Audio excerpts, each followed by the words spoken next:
এখন ঘুমা যা ঘুমা আর পরীক্ষা দিলা আরে সে উঠে তো যাবি ও ওটাই বেশ নাম লিখে দাও না কাল সকালে লিখে দেবো এখন আসা বলে না এখন দেখতে হবে না কাল সকালে লিখে দেবো কাল সকালে লিখে দেবে নাম লিখতে হবে ভিতরে ভিডিও লিখে দেবো ভিতরে এরকম একটা কাগজ বসিয়ে লিখতে হবে বলছি রাত 1:30টার সময় ফ্রিজ ঠিক করছে। দেখো কার বাড়িতে এরকম ফ্রিজ রাত্রিবেলায় কাজ হয় 1:30টার সময়। আমার বাড়িতে রাত 1:30টার সময় ফ্রিজ ঠিক করছে, আমরা বাইরে বসে রয়েছি।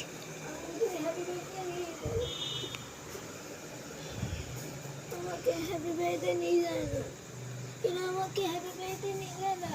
এরা কি বাড়ির মা বাবা আমাকে আমার বার্থডে দিনকে হ্যাপি বার্থডে নিয়ে যায় না ভাবতে পারো